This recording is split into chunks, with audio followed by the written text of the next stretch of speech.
Well, hello people of YouTube. Here we are, episode 3 of the Danger Ranger. You see me sitting here in front of this truck with this partially welded cage. Well, that's what I'm doing here today. I've got 2 days left to finish this thing, and all I got left to do is weld a couple of tubes. But you're not going to get to see any of that on this episode. No, sir. You're going to have to watch me do the radiator, the front suspension, the rear suspension, do the diff, remove the AC, I think spark plug wires, stuff like that. It's a lot of fun. We got a lot done. So I hope you enjoy this episode, and welcome to Off Camber. Taking out this, which is the AC and heater system. There's some bolts that need to be removed on this side. There's some bolts that need to be removed on the engine bay side. There's some stuff that needs to be pulled out in the fender liner. It allows us to get to the spark plugs, the coil wires, stuff like that. Right now it's real hard to get to the spark plugs on the passenger side. All right, so what we have to do is come up in here, and you see there's bolts on the firewall. And we got to get to all of them. I think there's supposed to be 5 out here, so we got to look around. But first we got to start removing some of the AC stuff, and then we can go from there. Shouldn't take more than an hour or two.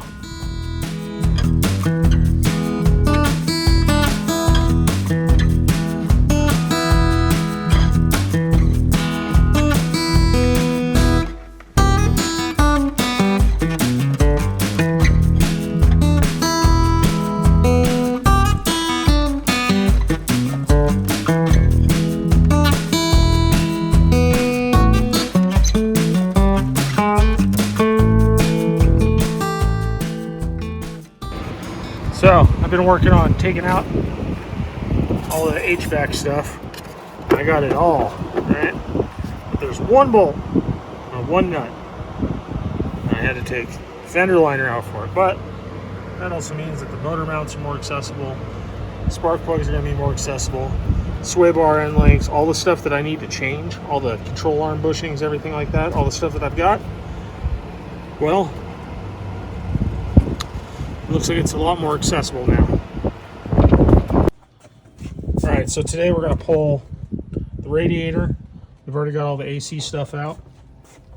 We're going to do the plugs, plug wires, put a new coil in it, and basically just make sure that get it running solid. We're going to get rid of the clutch fan, and we're going to go with a full electric setup on an aluminum radiator that I got off of eBay. So hopefully it holds.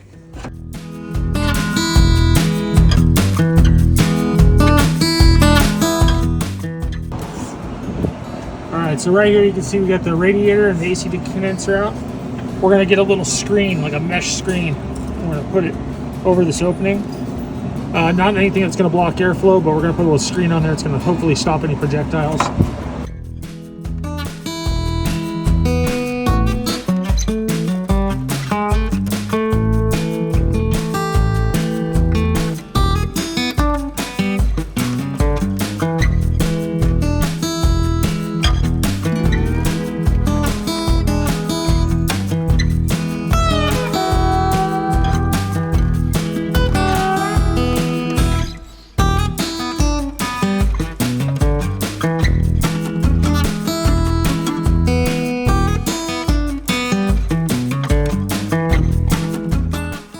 We have all the spark plugs in, new spark plugs, new spark plug wires.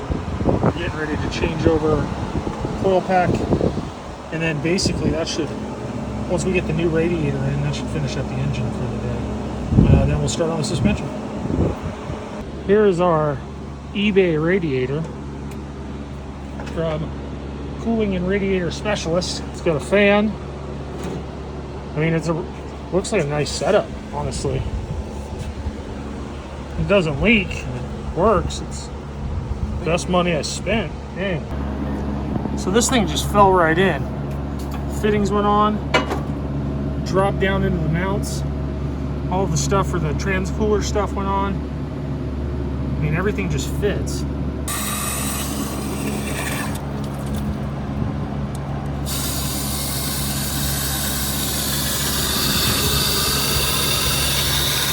Her initial flush. This is what we're getting back out of the system now. It's clearing air, but it looks pretty clear. All the muddiness is gone, so I think we're okay. We're never going to get it perfect because of the block without some type of rust removal running through it, and I'm just not going to spend that much time on it. All right, so I bought this Rock Auto kit, and it basically comes with everything you see here for both sides. It's a Dorman kit you can get right off Rock Auto. It's basically a whole front end rebuild kit for this thing. In addition to that, we got some camber bolts, which are factory grade stuff, which we're allowed to run. So we got camber bolts and all that good stuff. So you get us, a few degrees of camber to play with. We got another set somewhere for the other set of control arms. Maybe get as much as we can out of it. Overall goal right now is to get all this front end parts together. So we got it apart. I'm gonna work on some of it. My dad's gonna work on another part of it.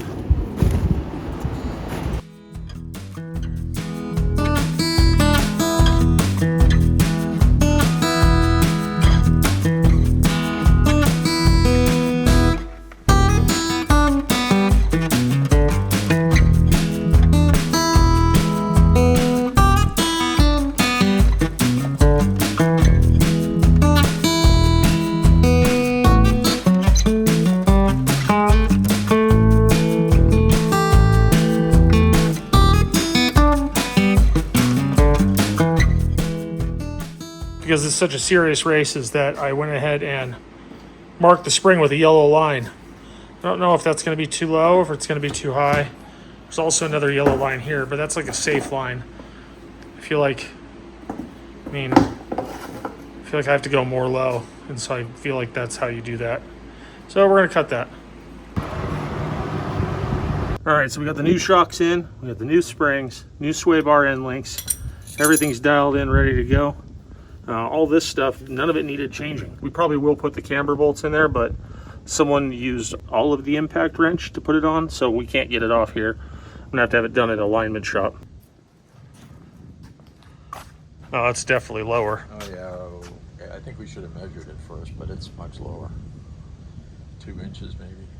Yeah, probably 2-3 inches, maybe more actually. These are a 355 axle. There you go. That didn't drain. Oh, it didn't drain. All right, I was like, well, that's not draining anything.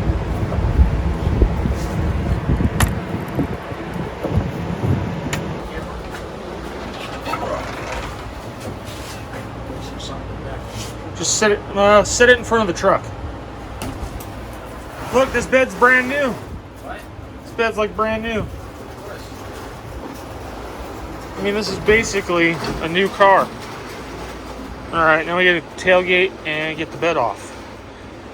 It looks like we got 1, 2, 3, 4, 5, 6 bolts for the bed. And then we'll take the tailgate off at the same time.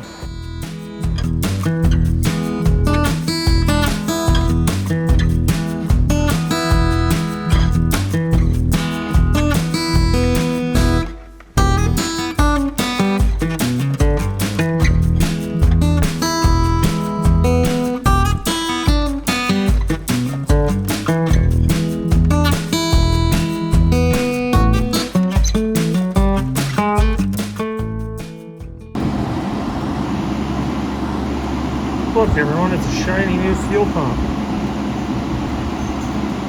The other one looked pretty new too. That fan's loud but necessary. My garage is a disaster.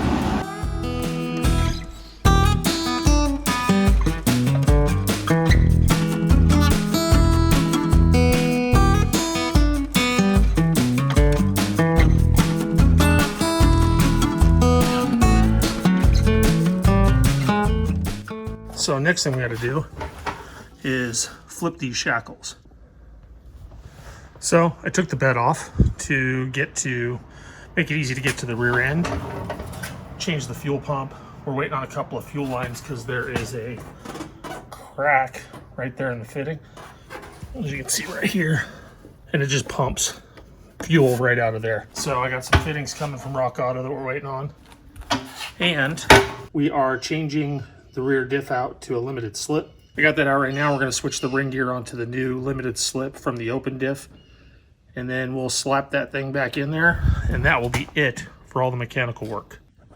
All right, next on the list, so that we can put the bed back on, which, by the way, it's cut out for the roll cage now, is this. We have that leaking fuel line right over here. Actually, 2 of them. Oop, oop. Or 1. Well, we're going to replace both. Well, I have one from Rock Auto. It is just a nylon line that you have to fit everything in. That means the cheap Harbor Freight heat gun comes out, heats this line up. They said alternatively you can soak it in warm water, which means that we're going to want to just kiss the line with the heat gun. So we'll get that dialed in, hopefully slide it in. If we ruin it, we've got a whole bunch of line that we can cut down. So we'll see. Let's experiment. So these fittings and all this garbage didn't work. Wasn't able to get it on without deforming the old hose. The heat just killed it. And that was just from trying to push the connector into it. So what I ended up having to do is create a hybrid system. I used one old connector, which was still good, one brand new connector, high pressure fuel line, some hose clamps. Nothing comes off, everything looks good. I even put a new fuel filter in. So if this isn't reason to buy a lift, I don't know what is. There's our new fuel filter with the new fuel line. Ran that bad boy back up in here. Here's the old junk right here hanging. Whoa, sorry, gotta zoom out. Sorry, I'm literally a foot from it. There's the old filter. I probably could have reused those connectors, but these hose clamps work great on the connectors because there's a nipple. There's a nipple on the end of the filter right here. So the hose clamp actually captures everything. Here, I'll show you.